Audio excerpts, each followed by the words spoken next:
Hello, Kevin Luther here, the owner and winemaker here at Voluptuary and Lucid Wines with my brother Jerome Luther. Hello, buddy.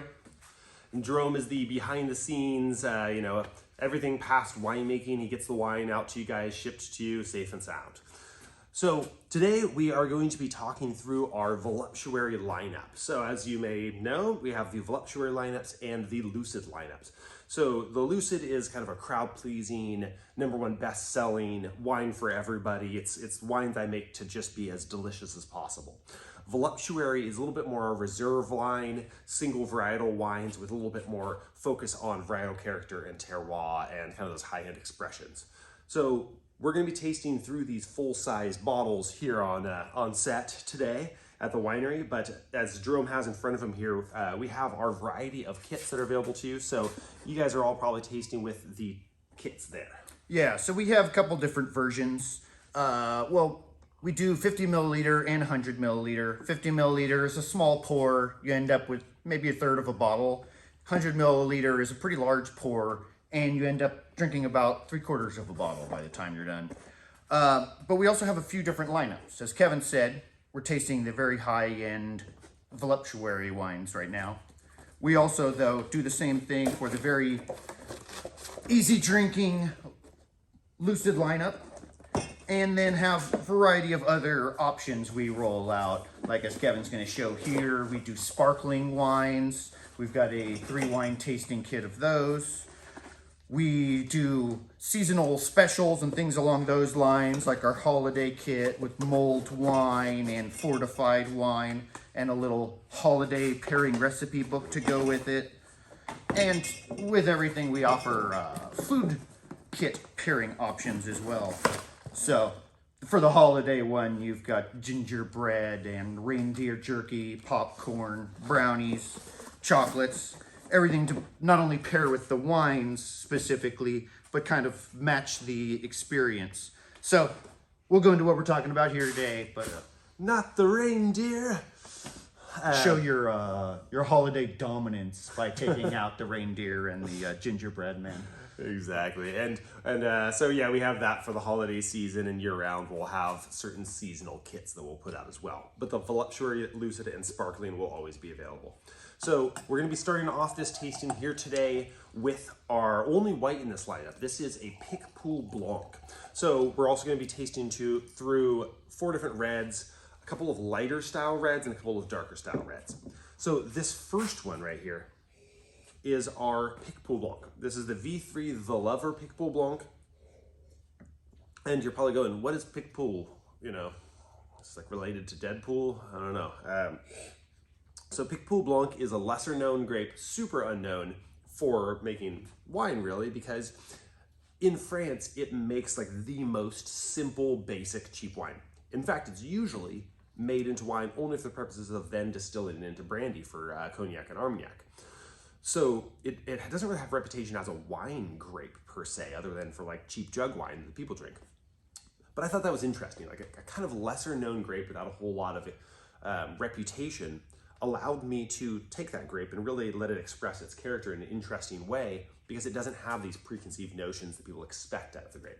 Interesting. I thought you were going to go a different way with that. Talk about it being a blank slate almost flavor-wise, and giving you the creative control to, make additions from there. But the way you phrased that, it sounded almost more like you were taking the fact that there were no preconceived notions on it, and then instead of playing around with it, just letting it kind of surprise people. Well, it's a little bit of both of what you said. So it's the lack of preconceived notion and the fact that it is a bit of a blank slate grape. People almost look at it as like the tofu or chicken of the wine world. It just doesn't have a whole lot of flavor in people's mind. It maybe has a nice little acidity to it. It makes a light, pretty wine. That's about it. But it is one of those things where I took this grape, and the first time I used this, I did Picpoul Blanc 3 ways, as you know. I made a sparkling, I made a barrel fermented version that was kind of crisp and clean, kind of the same way you make a Chablis or a Muscadet sur l'Amain, like a more fresh, crisp style barrel fermented, but neutral oak barrel fermented white wine. And then I did this one, which was full skin contact. So this one got fermented on the skins for some days, depending on the lot. You know, it's a mix of a couple different fermentations, some 3 days and some for about a week. That skin contact extracts a lot of extra richness into the wine that gives it both more color and more weight to the finish. So between the sparkling, the barrel fermented, and the skin contact, I think it was a really interesting, because it was a blank slate with no preconceived notions, doing it 3 different ways, to me shows how malleable grapes are. Yeah. So this version, like I say, skin fermented, Picpoul Blanc, organically grown Picpoul Blanc from Lodi, California. And then I fermented the skins, pressed it off to neutral oak. And then it sits in neutral oak. And over time I add applewood, acacia, peach wood, and a little bit of new oak to it. So those are the, to me, like immediate things I get on this. Mm-hmm. Like immediately when you smell it, that's the first things I think is apple and white peach. So I think that's really interesting. Yeah, so I mean, I think it's interesting because when you take a grape and you ferment it, if you ferment just the juice, you know, lots of white wines have great fruity flavors.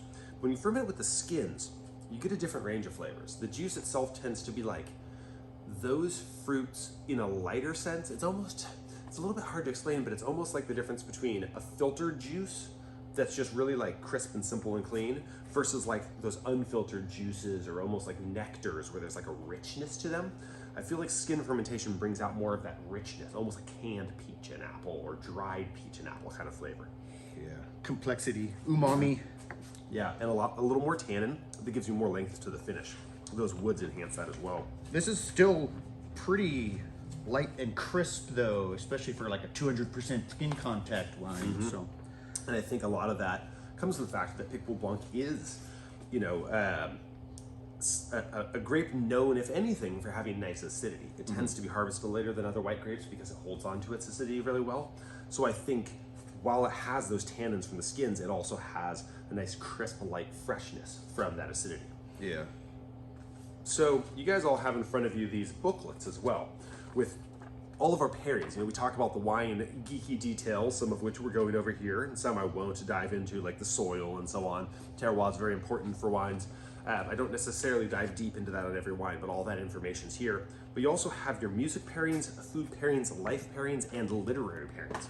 So these are something fun that we do to sort of metaphorically express the soul of the wine. But it's also a way you can experience the wine. So not only is it me expressing and explaining the wine in a kind of non-traditional way, but it's also something you can do as part of your experience. So like, for example, these music pairings, I'll just say them today, but you can absolutely pause this video when we get to the music pairings, throw on that song, whichever one of them appeals to you, or you can pull up our Spotify playlist, Music to Drink Wine By, and listen along and kind of feel how the music matches and enhances the wine. I like to think of it as like all the different parts of an experience, an evening, like on the typical like cliche of like wine for a dinner date. And it'd be, okay, where are you going to set the scene? What's the music playlist, you know, you want on in the background? What's the mood? All of those, you know, it sounds a little, like Kevin says, a little, maybe not practical at first when you're like, oh great, literary pairings for this or music, but they do set a mood and tell a story, and it all kind of combines to just flesh out the experience. So there's a, you know, a way to make anything a little deeper, and that's a good way to do it. Exactly. So, so for this one, the music pairings, I have Call Me a Fool by Valerie June. It's a kind of a sweet love song with a little bit of energy as well. But I think what really gets to the heart of this wine, because I think this is a wine that has a quirkiness to it. It's skin contact. It's an unknown grape. People don't expect much from it. It surprises them with its kind of, you know, a quirky but really nice complex mix of characteristics. To me, this really matches well with Forest Whitaker by Brother Ali, who's one of both of our favorite rappers. And this song, Forest Whitaker, is really about like just owning who you are and being proud of your eccentricity, of your quirkiness, and of just like, hey, I'm who I am and I love me, you know? And I think this wine is one of those wines. It's like, yeah, you don't know who I am as a grape, and this may be kind of a weird style to you, but you know, this wine loves itself, and I think really owns itself, personality-wise. The quote.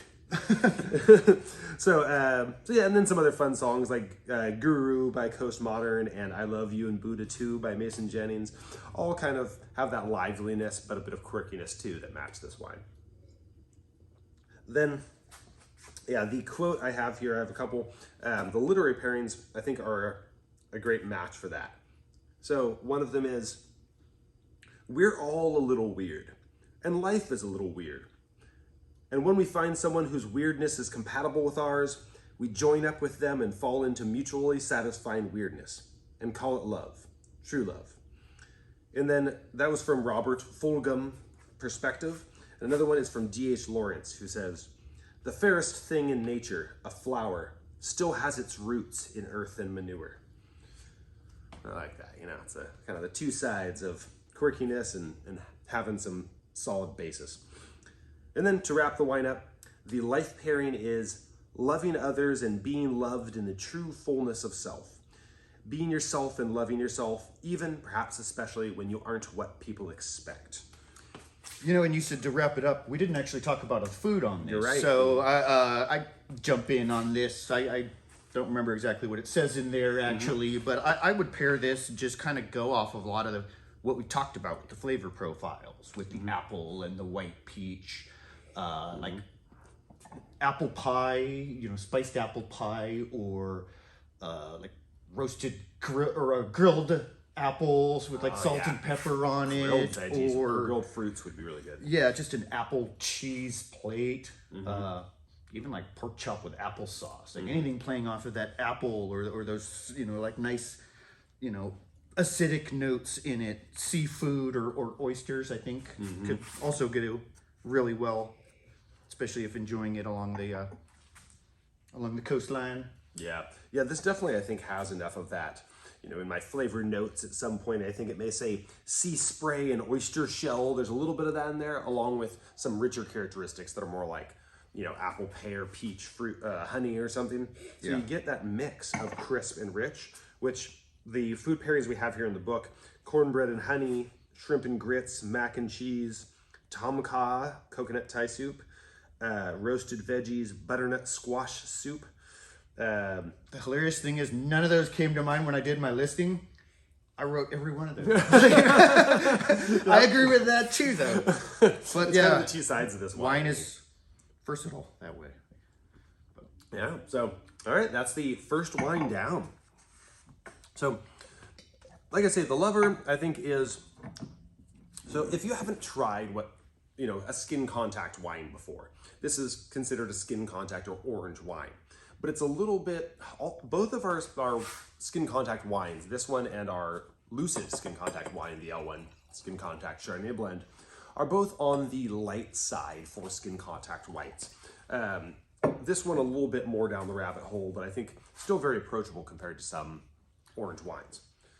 Yeah, Voluptuary is the lineup. Like he was saying, Lucid is very straightforward, crowd-pleasing, easy drinking. This is a lot more complex. I think going down the rabbit hole is a good explanation for a lot of them. A lot more French words used when describing them as well, I've noticed. Terroir. But yeah, sounds fancy when you say it in French. So, dirt. Right? If you haven't heard the term terroir, this is a fancy term that winemakers and sommeliers and connoisseurs often use to describe, right? Fancy words used to describe the effect of the soil and the region and the climate and the people who make it. It's like this kind of ephemeral philosophical idea that the wine expresses the land and the time, the vintage it came from, which is kind of practical. You think about it, like, yeah, the wine's going to taste like the grape because of all of its influences. We're all the product of our influences. Yeah, it's true of everything. Nature versus nurture. Exactly. It's the effect of nature and nurture kind of crossing in evolution theory. That's like, a major concept. So this wine, I think, terroir is not terribly relevant to this wine. This is our one blend in the line. We're really good at segues. You'll notice. So this one is a light red blend of Pinot Noir, Grenache, and Mission. So my idea here was to take 3 light red grapes and bring, each of them is kind of in the light red fruit flavor zone. We're going to get strawberry, watermelon, cherry, some cranberries and pomegranate. And because those 3 varieties all express kind of overlapping fruit flavors, but different other characteristics. Mission is maybe more candied fruit and less acidity. Pinot Noir is a little bit darker of the 3 and can express some herbaceousness, tomato leaf, and earthiness. And Grenache has a really bright candied fruit, but also, again, known for expressing earthiness, especially in certain Rhone-style French wines. So I think bringing the 3 together does some really interesting things. And it's interesting as well that you added the Mission this year to the other 2, and it sounds like it's almost the outlier in that it doesn't have as much of that earthiness and has more of the fruitiness. Was that your intent, to make this latest vintage more bright fruit, which it already had a lot of, but to tilt it another notch that direction? Totally. So yeah, the goal for this wine was to have something that had so much bright red fruit that you could almost drink it like a rosé, where it was like a red for rosé drinkers, chill it down, serve it cold. And I think some of the previous vintages had a little too much of the spice and earth, and I wanted to bring that fruit to the forefront so that it was, light tannin, light red fruit, just fun drinking red wine, but still enough complexity for the more discerning drinkers. We had ours in the cold fridge with the first wine before we drank it. Got them nice and chilled. Yeah, with that little bit of a chill on it, it definitely brings out the fresh, refreshing flavors. So people often ask, what temperature should I serve my wine at? And, it really kind of depends on what you're trying to accomplish. People say, oh, whites and rosés cold, reds at room temperature. But what's cold? What's room temperature?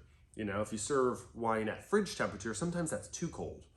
But the general theory is that when wines are colder, they'll taste more refreshing, but less complex. So whites and rosés or light reds that you want to be just more fun, refreshing, especially on a warm day, you want to chill them down. Fridge is fine if you can keep them at like 45 degrees. If you have a wine fridge, that's really great. For reds in general, somewhere in the 55 to 65 range is pretty ideal. And if you get much warmer than that, some wines taste good in the high 60s or 70s, but if you get too high in temperature on a wine, you start to get too much like vinegary and alcoholic notes. The wine starts to taste harsher, which is why red wines tend to be kind of horrible in the summertime.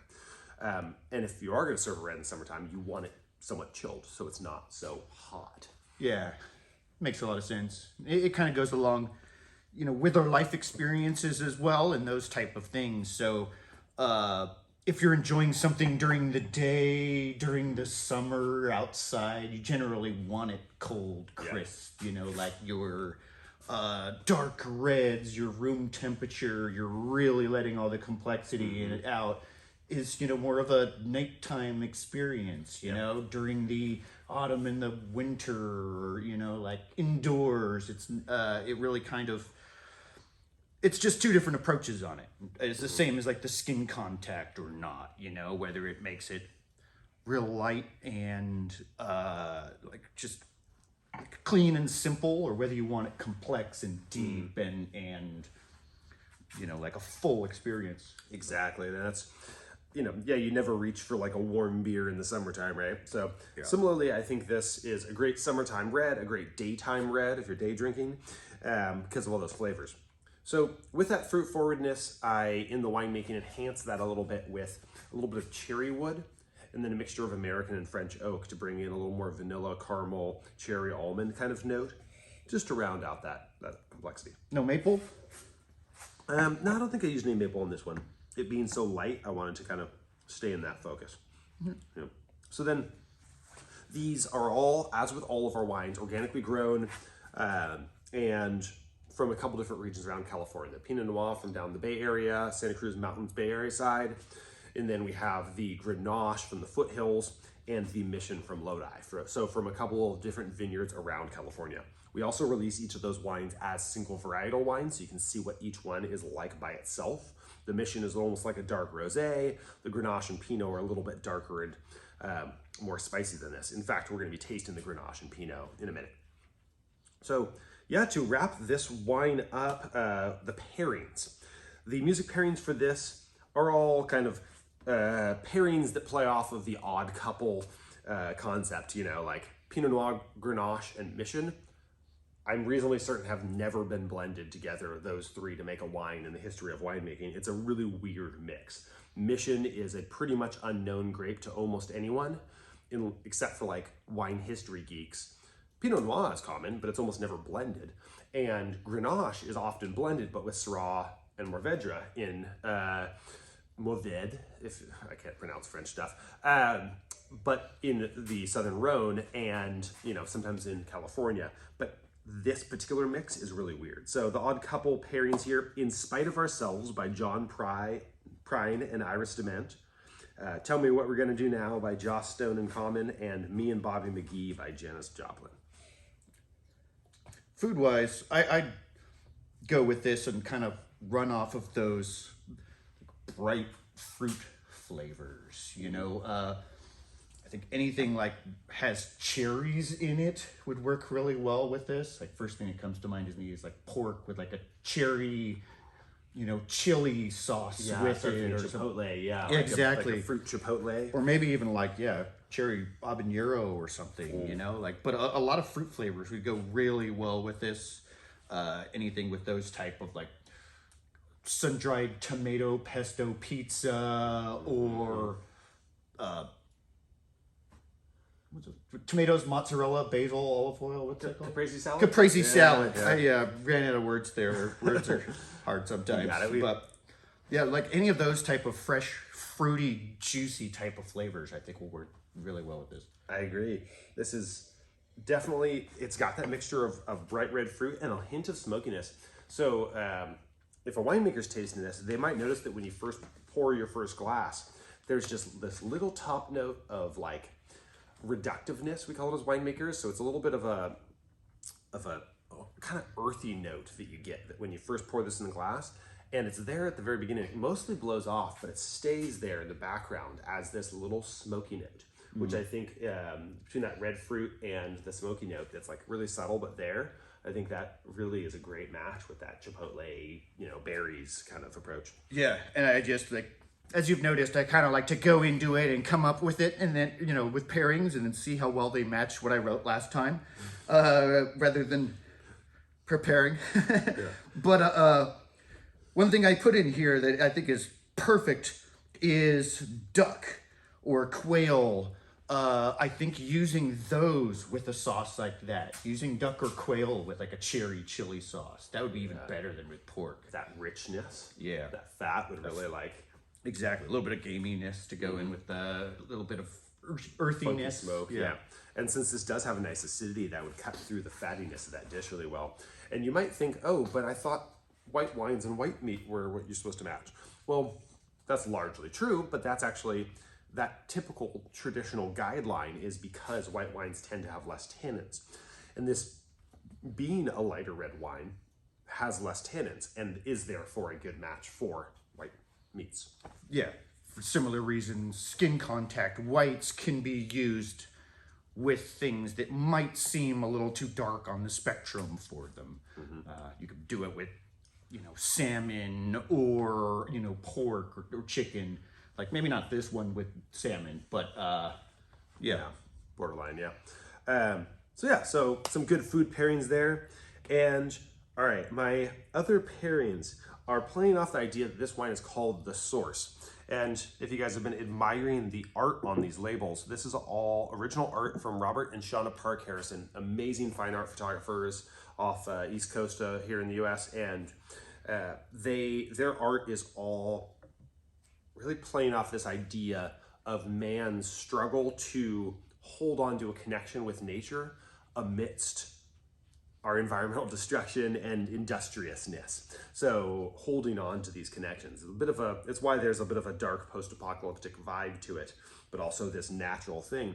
And I think that this wine being called the source, and he's like trying to literally reconnect with a tree by putting its roots on his head and pouring the water over his head. And I feel like for me, this expresses this idea like getting back to the source of our happiness, the source of existence, nature. And I can be a bit of an extreme hippie in some ways like that in my art interpretation. But so I play off this, the source. So my life. I failed art history, so I'm going to leave that to him. I have flying colors and bullshitting, so I'll take it. A BS and BS or whatever like that. Exactly. So life pairing here, I say getting out into nature and finding calm and balance. Walking a beach with your feet in the sand and listening to the waves, or sitting in the forest by a stream. These are wonderful sources of peace. It's what the kids these days are calling forest bathing and grounding and whatnot. So yeah, just, hanging out, bonfire, being in nature, going for a hike, kind of getting back to that source. So an outdoor on the go cold wine. Exactly. Like I could just imagine having this chilled in your cooler bag, and you go for a hike and you're on a beach and you crack this open and drink it straight out of the bottle with some friends, maybe a little bonfire. So, I've got Sylvia Plath from the Bell Jar, who says, I felt my lungs inflate with the onrush of scenery, air, mountains, trees, people. I thought, this is what it is to be happy. And then I have Khalil Gibran, the prophet, who says, forget not that the earth delights to feel your bare feet, and the winds long to play with your hair. Cheers to that. Cheers. I was actually just reading a little Sylvia Plath this morning. Nice. I haven't read much Sylvia Plath, but that quote really hit me, Like when you're stuck in a rut, going out into nature, remind yourself of that source. Yeah. Be like, what drew me in? So our next wine is going to be our V5 Forest Bed Grenache. This is very light. Yeah. So some of our previous vintages of Grenache were a little darker, but Grenache as a grape generally kind of wants to be light. And so in this new vintage, I feel like that's more expressed. The aromatics are very fruit forward and pretty. And the color is, again, a quite light color. It looks more like a rosé than the source. Yeah. By quite a bit. Yeah, both are very much on that light red end of the spectrum. So both are almost like reds for rosé drinkers to some degree. But yeah, when you didn't really get that as much when smelling it, but as soon as it hits my tongue, I could see why it's the next one after it. These things tend to go in a spectrum, and seeing the color lighter and it seems a little less viscous and full. Maybe I'm wrong on that, but I wasn't expecting it to have so much extra tannins, herbaceousness, like green taste to it, where it was like all red fruit in the V4. Yeah. Now we go on to this, and you immediately have that earthiness. Yes. The reason it's called Forest Bed, I guess. Yeah, and exactly, because I think Grenache, one of the things I love about Grenache is it is one of those almost like high and low manic depressive wines where it's very pretty and aromatic and floral. Me too! Right? Runs in the family. So, yeah. These wines are like, so me, man. Metaphors for my entire life. Wine can be like that. Yeah. So yeah, it has that like bright, pretty fruitiness, but also this foresty, herbaceous, earthy note. And it's one of the things that I think makes Grenache such an interesting grape. And sadly, in the US, most people use Grenache to make rosés because they see that it's pretty, they see that it's light in color, and they go, well, it's not dark enough to be a serious red, I'll just make a rosé out of it. So they don't take advantage of that effect, which is going to largely reside in the skins. Mm-hmm. Just another example. I didn't realize it with that wine. That that's one of my favorite storylines, and how I was able to learn wines and help other people, like see it that way. Is that story of the skin contact or not, with white wines or red wines or a whole cluster, this or that. But I didn't know on this particular wine, varietal, that history of it. Yeah. I know yours, I didn't know that it was mostly for rosés, and I think that's really interesting to note that you're taking advantage of that because it's not the way it's done. Yeah, well, and it's interesting because in Europe it is done as a red wine, but it is usually used in a blend kind of for a similar reason because it makes such a light red. And so they blend it with Syrah, a very dark, fruity, earthy red, and Mourvedre, another dark, fruity, earthy red. So then the Grenache is like what adds the prettiness to the blend. But in the US, everyone goes, well, you either use it in a blend or you make a rosé out of it. And I'm like, I don't know. Why does no one let this grape stand alone on its own and just like be itself? Very empowering of you. Let me be me. Merman. Yeah, so this is from a couple of different really high-end foothills vineyards. This is primarily from a mixture of Shake Ridge Ranch and Narrow Gate Vineyards. So El Dorado County and Amador County, both really beautiful vineyards, two of the most expensive vineyards in the foothill, and both just produce impeccable, pristine grapes. So I think a great expression of Grenache. And I did blend in a pinch of Viognier, which is part of what, like, I felt like rather than, if I am gonna blend something, rather than blending something to darken it up, to hide its character, I tried to use Viognier to lift the natural character a little. And that's a white that's kind of generally fruity in character.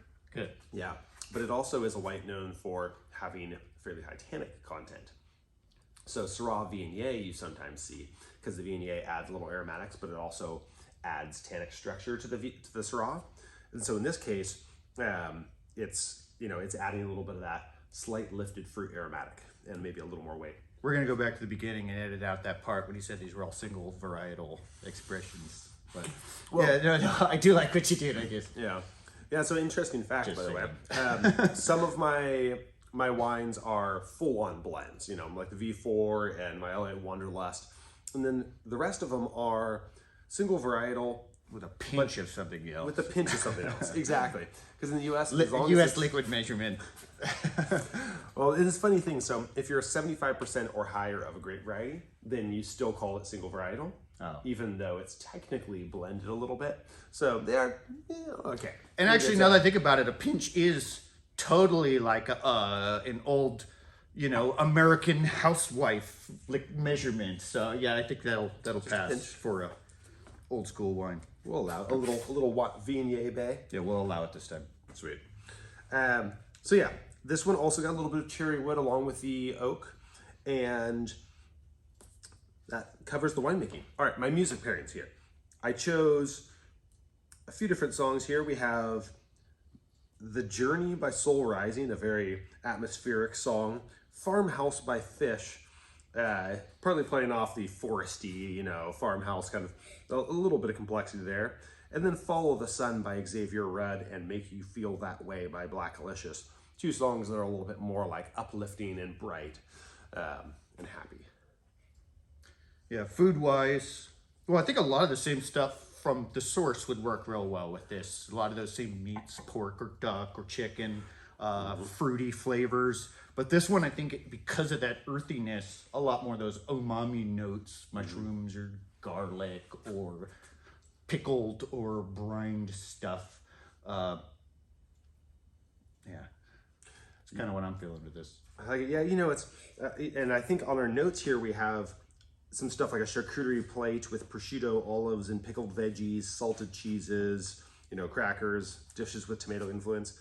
And I see that, but there's some part of me that wants to have this, because of that fruitiness, that wants to have this like a fruit-driven salad. So not necessarily a fruit salad, but like a salad that has like fresh cut strawberries in there, and the dressing incorporates, cherries or something. Dude, there's a really good like Jamaican jerk salad with like butter lettuce, strawberries, mangoes, and I believe like some herbs like mint or basil in it. And then it's got like a jerk dressing. So it's like, got all those herbaceous, spicy habanero, fruity flavors, but then like really, I don't want to say watered down, but like diluted down as a vinaigrette and served over it. That sounds like exactly what you're describing. And that took me down the rabbit hole. Now I'm hungry. Right. I also feel like this would be a wonderful pairing with those hard candy mango pops with chili on the outside that you can buy at like the Mexican stands. This literally came up yesterday when I was asked what my favorite candy was, and I described those. Yeah. And the guys over on the other side weren't aware of what they were. So I was going to bring some in next week because that's unacceptable. Yeah, those are some of the best candies. We'll do wine pairings with them. Yeah, See them soon in a ridiculous new food pairing box. That's a pretty wine. All right. Yeah. To wrap it up, the life pairings are walking out into a forest, laying down the ground, and staring up at the trees, canopy, and sky beyond. So forest bathing to go with the forest bed. I'm obviously on a theme with a nature kick with these wines, but what does this wine speak to you? How would you enjoy this? That actually, I think you hit it right on the head with this one. Late summer or like autumn evening going outside. I was actually specifically picturing, as you were describing there, that row of trees over by the college where Dad used to go for deep thought and take us sometimes, where we'd sit under the line of eucalyptus trees in the bark, and we'd all scamper around and get up to trouble, and he'd take a few minutes to himself. But it has that whole outdoor, relaxed, breathing in the outdoors feel. Because, while eucalyptus isn't, wouldn't be the food pairing for this, that whole just kind of like deep breath, breathing in the forest bed, it's like petrichor without the rain, eucalyptus. I like that. We're going to use that word in every show. Easter eggs, y'all. Petrichor. I see that. I like almost like a picnic wine too, on a more kind of but not like beach sand. It's somewhere where there is trees and nature. Earth, bark. That earthiness. I think really begs that. I agree. All right, and then the quotes. Lord Byron says, "There is a pleasure in the pathless woods. There is a rapture on the lonely shore. There is society where none intrudes. By the deep sea and music in its roar. I love not man the less, but nature more." And then John Muir says, "And into the forest I go, to lose my mind and find my soul." Cheers to nature. And to our next wine, the V6 Drinking Tree Pinot Noir. And this is the one that I believe previous vintages have gotten very high ratings and gone into pretty established joints, correct? Although this latest one hasn't been submitted for anything, I don't believe. Yeah, this one's definitely gotten some really good critical feedback, and the previous vintage, before I'd even released it, 80% of it was bought up by a single individual. So definitely inspires some following. So this is... But I believe it was carried at a Michelin-rated restaurant as well for a little while. The Grenache was. Oh, the Grenache. Yeah. Oh, very nice. So this one... So Pinot Noir for me is a really interesting grape variety. When you look at it from its homeland of Burgundy, it makes some of the most expensive collector's item wines in the world, known for being both fruity and really, really earthy, extremely earthy. But in the US, it's kind of known as this light red for people who don't really like reds, low tannins and lots of like cherry pie flavors. Well, okay, cool. I like that characteristic of it, but I think in the US, it's kind of been dumbed down a bit into this like overly Americanized version of itself. It's like become a caricature of the fruit parts of Pinot Noir, whereas the great French Burgundy Pinot Noirs were much earthier. And so I've always strived to kind of capture a bit of both, like be fruity on the wine, but also express more earthiness and more complexity. So I don't know, where do you think this one falls on that spectrum? I do agree. I think it continues that progression along the last two wines, which makes sense. If this is Pinot Grenache and Mission, the Mission adding more fruitiness, it's going to head towards that spectrum. And Grenache being a traditional rosé, but you know that's going to be the next, and then this one here being the Pinot, it's kind of the darkest of those three. So you really are kind of tasting the progression of, you know, the two different halves of that, and that right up the spectrum. But as much as the fruit, you know, spice, earth, the difference between the last two, like, yeah, I do feel like there's some progression there, but that seems closer, like the color and the like the legs, the viscosity of this one seems like a drastic jump up. Like the first two were pretty similar, and this one is like, like these were the same like viscosity, but and then this one is a big jump, whereas this one was like one flavor profile, and these ones are a little closer, you know, like the transitions happened at different places almost. Yeah, I have to admit I didn't entirely follow all that. But that's how you can tell it's working. Sorry. But I will say I like it. I'm patting myself on the back. So yeah, I think it does. That's what I meant. Yeah. So I do think that vineyard, the vineyard this came from. So this is from Portola Vineyards in Portola, California, in the Santa Clara Valley, technically, which is, it's really the Santa Clara foothills is what you should say, because it's the foothills of the Santa Cruz Mountains.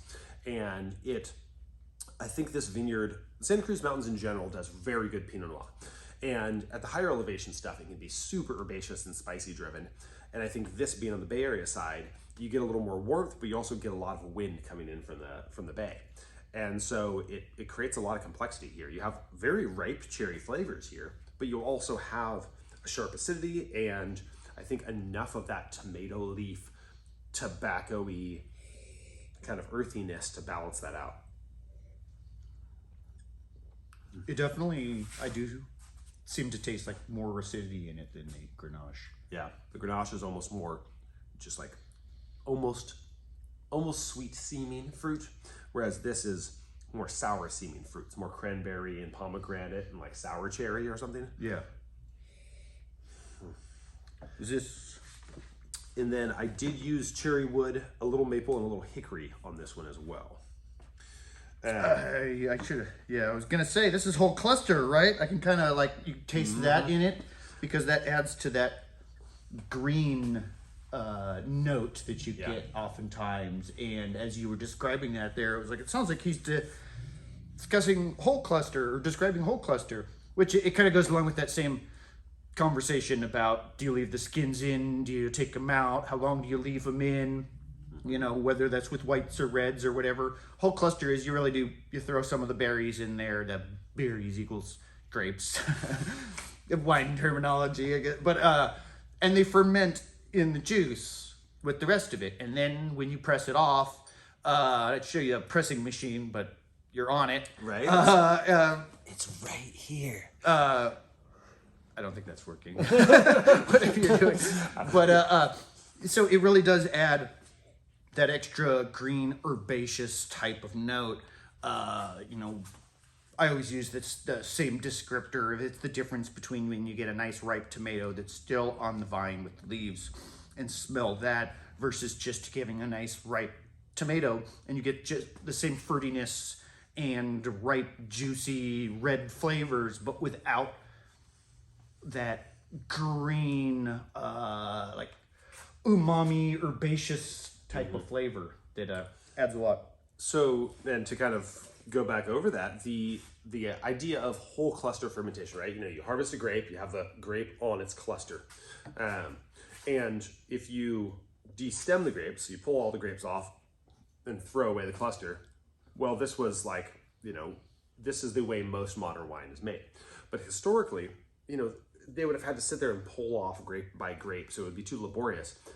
So modern world, you have machinery, it separates the stem and the grape. So most wines are made just the grapes. But historically, you know, you might have seen that I Love Lucy episode and they're foot stomping the grapes, right? Well, there's the whole clusters in there, right? And that's because people were like, no, I'm just gonna crush the grapes, ferment it, and then press off the wine off the stems and skins. Well, this traditional technique maybe didn't make the best wine because you did have like not only the whole cluster effect, but some toe jam and other kind of questionable stuff there. But with modern techniques and machinery. Toha. Sorry. I've never heard that. French term. Yeah. Fancy. So yeah, nowadays we can kind of mitigate and go in the middle, where we go, okay, just the grapes, very fruit forward, very smooth, very clean. 100% whole cluster foot stomped, very green, but a bit funky and weird. So in between now, we can choose to crush most of the grapes, but add 10, 20, 30% of whole cluster grapes. And so these whole clusters, not only do you have the whole berries in there, but you also have the stems. And those stems give you that tomato leaf herbaceous character.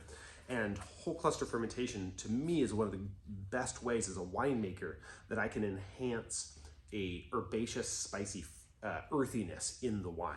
So I use it on some wines like this. Yeah, and just so you know, clearly we're like super hipster. You've probably never heard of us, but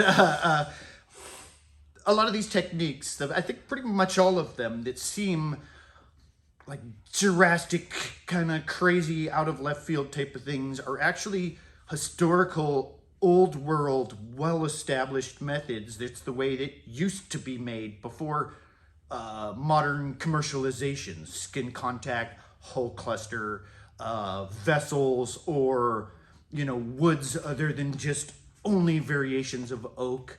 They kind of seem like just like trying to go off standard and like, all right, let's just do what everybody else isn't.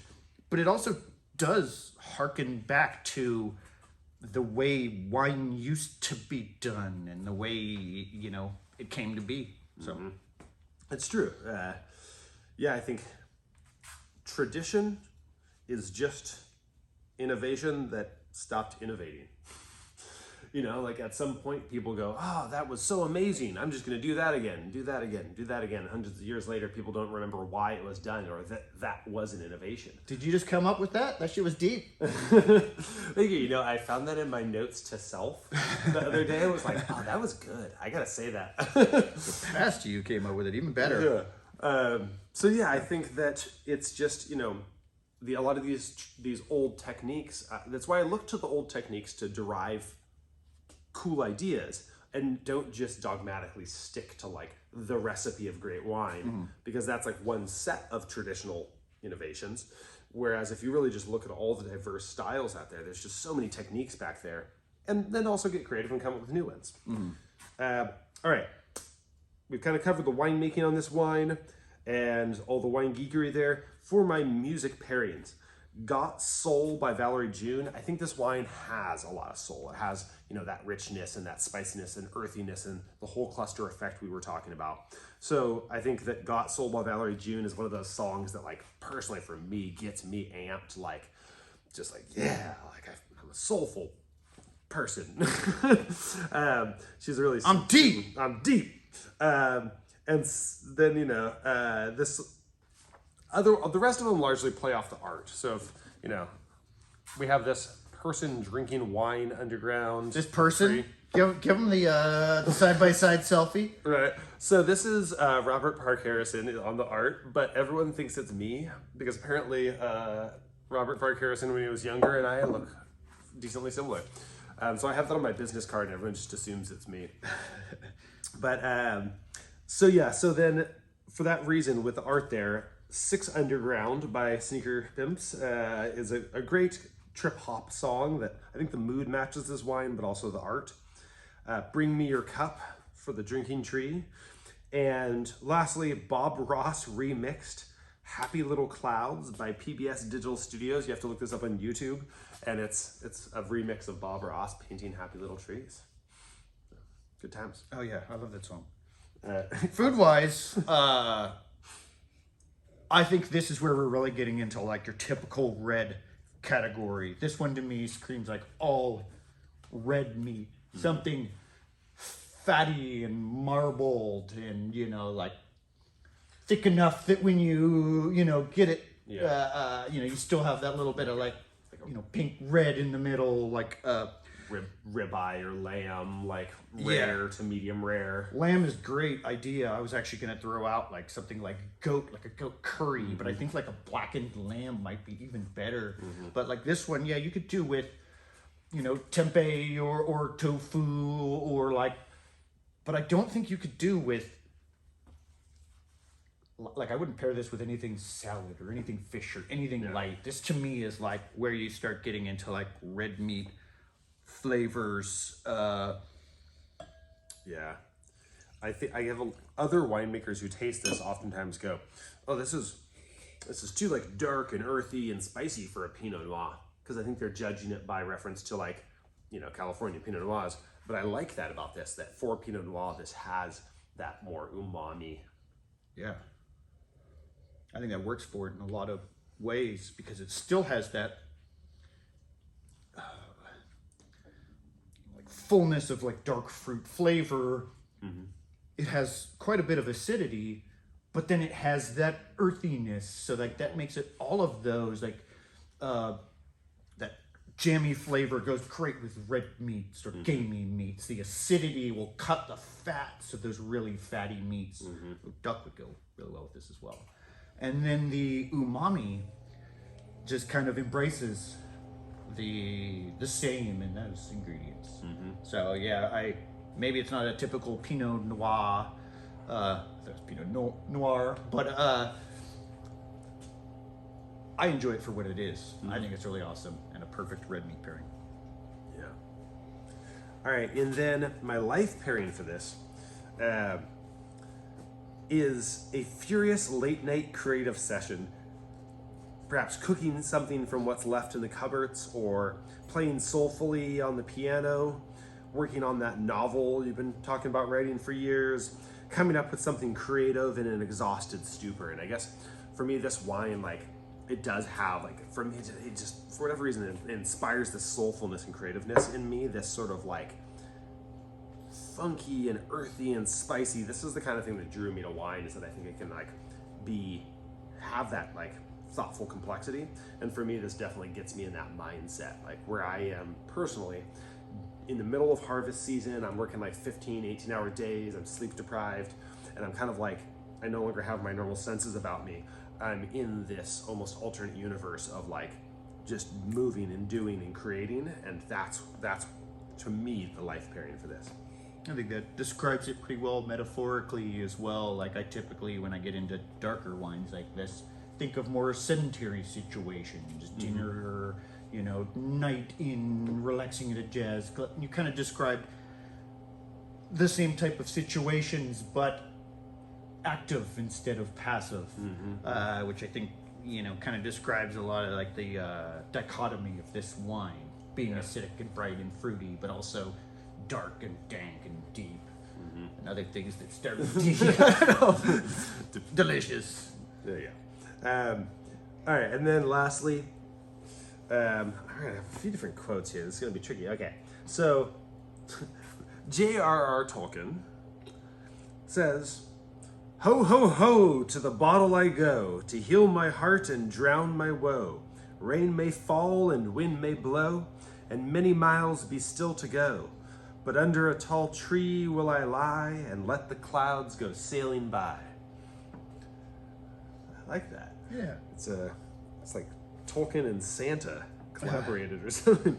And then Henry David Thoreau from Walden says, "Live in each season as it passes.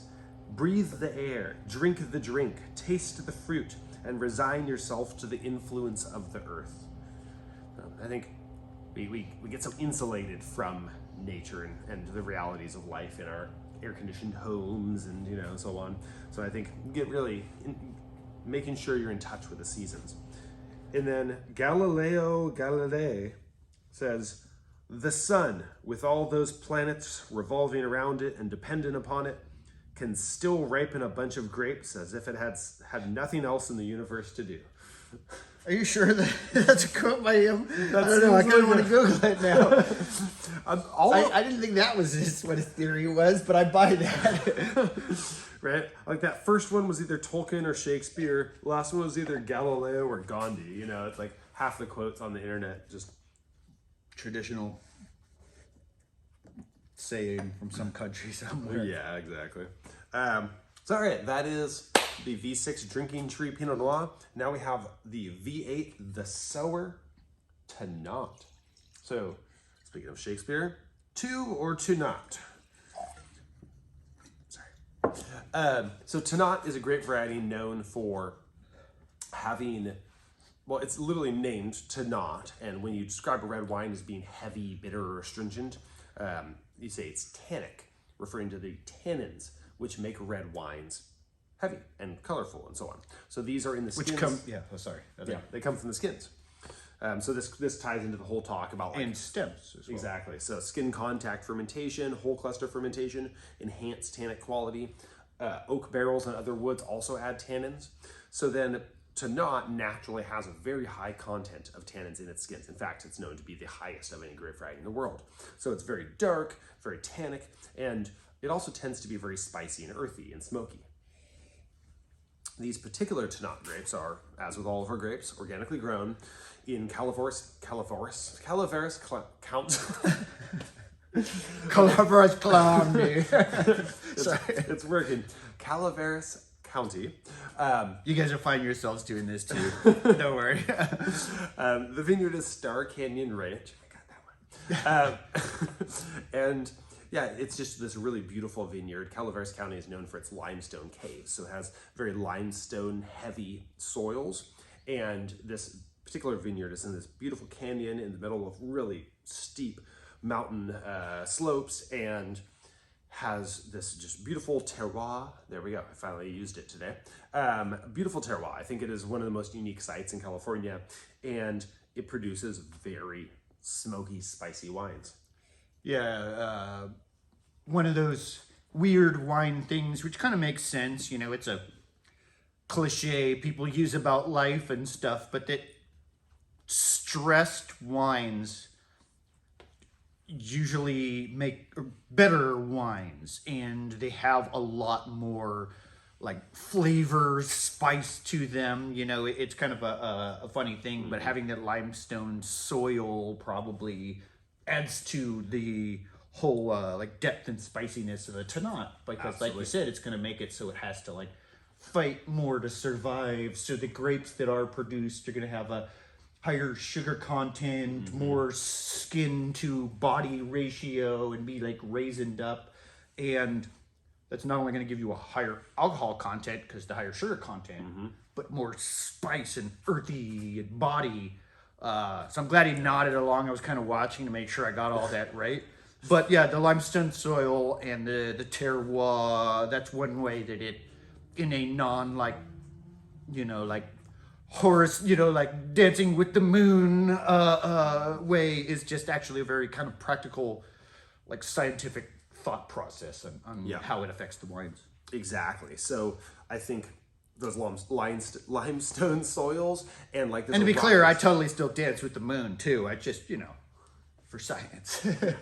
Exactly. Biodynamic, really. Yeah. So yeah, those like any limestone, rocky soils, gravelly soils, these are all known for making great wines because of this exact concept. The vine struggles in this rocky, you know, sandy environment. That's also what he was getting at when he like referenced like the heavy wind blown grapes earlier on the hillside or whatever. Yeah. Yeah. Struggle makes us stronger. And so these grapes went through that and This is our deep ass lineup right here.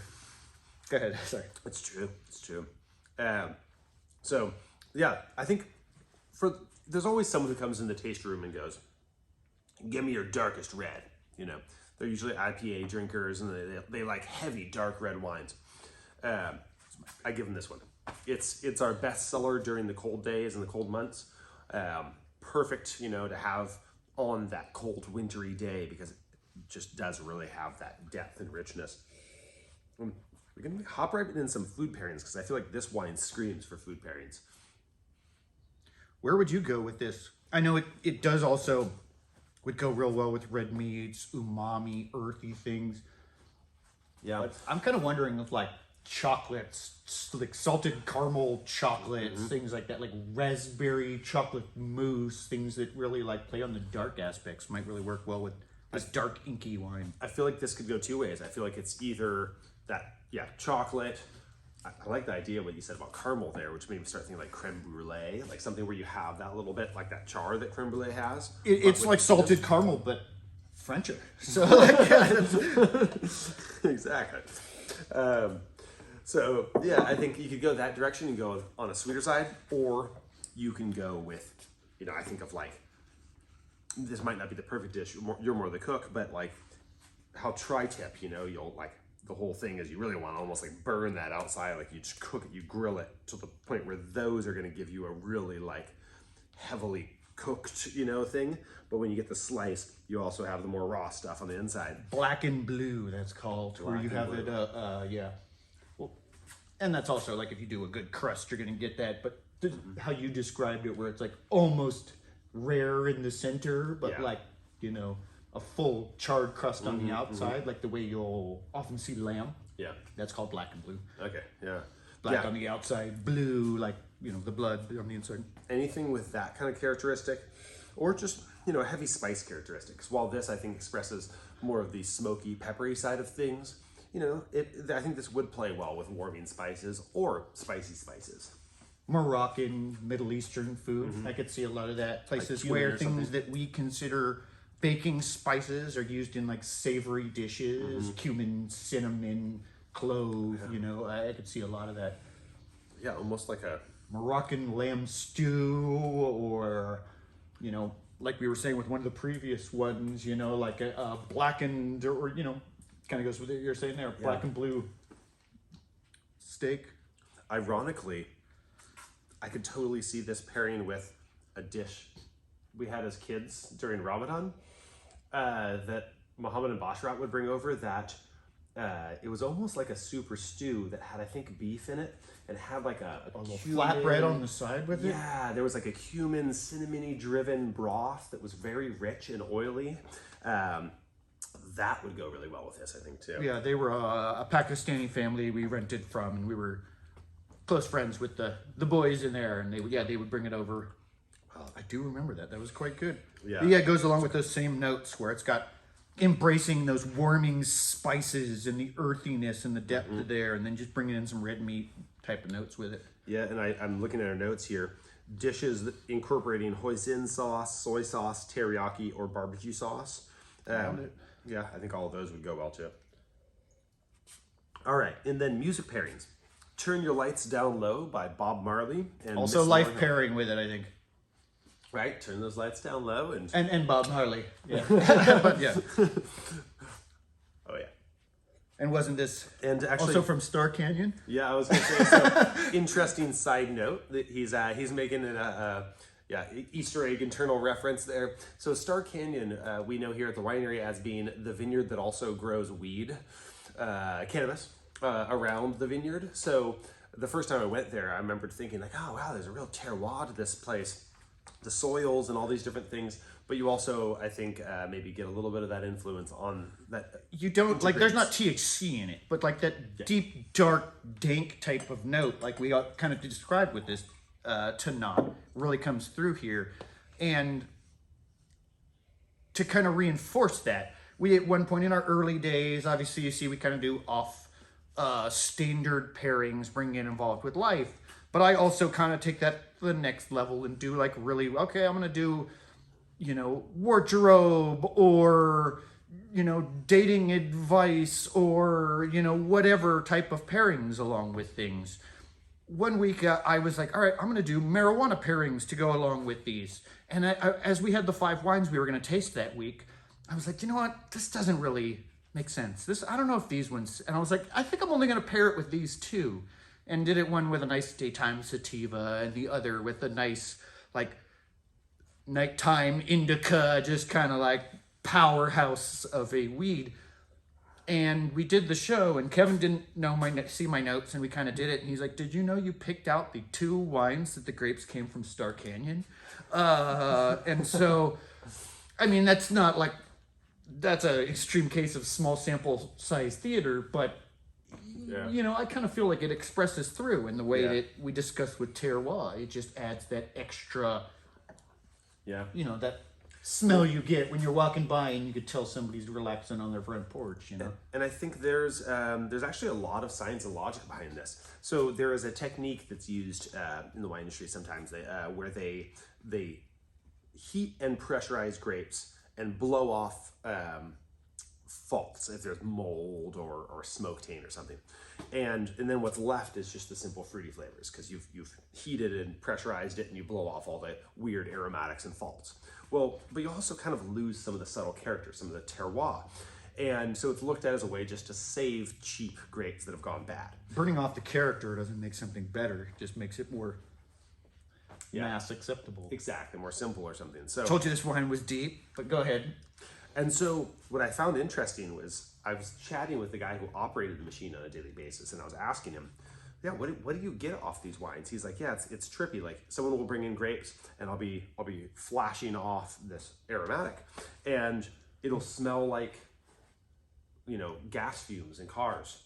And I'll ask the winemaker and he'll be like, oh yeah, the vineyard's right next to a highway. And he'll be like, this one smells like rosemary bushes. This is tripping me out. And they're like, oh yeah, we have rosemary bushes lining the edge of the vineyard. So the thing is like terroir is this vague concept to a lot of people. But I think to some degree, it's literally the grapes absorb what's in the air. You know, like if you're in a high altitude vineyard amongst pine forests, your wine's gonna taste a little bit more like foresty. If you're, you know, down in the valley, like in France, they're known for their herogue. I can't pronounce French things like I say, but it's basically sage, rosemary, thyme, and, you know, kind of herbs de Provence grow in the hills there naturally. I love their music. So those wines smell like the herbs that grow in the hills around them. So I think it's kind of interesting. This, you know, picks up a little bit of the herb that grows in the hills around it too. I have to say though, that description kind of makes me a little sad. Like that seems really, they're burning off the terroir, like, and making like the, you know, commercially acceptable, like homogenized, you know, it's like, yeah, running the wine through the gentrifier or whatever, like. Yeah, and that's, you know, people oftentimes ask me why I make so many different wines and why my wines have such extreme flavors or quirkiness. And another thing I realized lately was like so much of mainstream wine and just mainstream culture and products are on this relentless march towards like monotony and sameness and like quality control. Like it's good in a really boring way. And I'm just like, okay, that's fine. I get it. We all need our Walmart items and our Costco items. But I, for one, as a winemaker, want no part in that. Like I want to create wines that have like extreme interesting flavors, have both their beauty and support small businesses. Right? Yeah. So small businesses, I think, tends to have more terroir, you know, and I definitely try to express it through our wines. So to wrap this wine up, after my deep thoughts, the last pairings here. So I said Turn Your Lights Down Low by Bob Marley and Lauryn Hill, Molasses by Con Wacken, and Warm Foothills by Alt J. All very like sultry kind of dark nighttime songs. And then my life pairing is An Evening of Good Conversation, Food and Drink, Camping with Your Father and Reconnecting Over Philosophical Discussion. Just, you know, good, deep moments like that. Yeah, definitely. Night, cold, intimate. This isn't a big crazy party. This is relaxing by yourself with a loved one. Yeah. Getting deep. Winter. Winding down. The denouement. Indeed. And our quote here is from Joanne Harris, author of Chocolat, oftentimes known for the movie with Johnny Depp being very sexy. The quote That's is... the movie in which he's very sexy, yeah. Right, this is one. I think it was his sexiest movie. That or Pirates of the Caribbean. Okay, so the quote is, I could do with a bit more excess. From now on, I'm going to be immoderate and volatile. I shall enjoy loud music and lurid poetry. I shall be rampant. So I like that, just indulging in, you know, the luxurious, sensuous things in life. You know, a lot of people ask, what does voluptuary mean? Why do you have these brands, Voluptuary and Lucid? Well, like I say, Lucid is our kind of crowd favorite, you know, everyman wine, and people... It's our woke wine. it's pretty woke, very lucid and in the moment. And that, that is kind of the idea of like... Yeah, right. Sorry, didn't mean to like get political. Okay. But, I think lucid is kind of capturing that feeling of like being present and being lucid. And but also it's just a fun name, right? Voluptuary is the same general concept, but it's a antiquated word that originally means one who appreciates, admires, and embodies the sensuous things in life, perhaps luxurious. But I think we've reinterpreted this to mean like these sensuous things, our senses, our smells, our tastes, our flavors of great food and great wine and human contact. Well, these things all are natural, nature, earth-derived things. And so I really feel that a voluptuary is someone who, embraces and embodies and incorporates these sensuous things which come from nature in our lives. And so for me, voluptuary is an embodiment of that sensuousness. And it's almost like being a hedonist or an aesthetic, just your... Actually, it almost sounds more zen than anything. Now, because those are a little more, like reckless in their enjoyment of pleasure, where it's like just, enjoy everything exactly how it is, enjoy the world as it exists, and soak up every minute, be fully there, and, don't get too attached to what you've been told. Exactly. Yeah. You nailed it. That's exactly what I was aiming for with the idea of voluptuary. So should we make that our outro? Indeed. Cheers. Ding. Cheers, everyone. Hope you enjoyed the wines. See you again next time.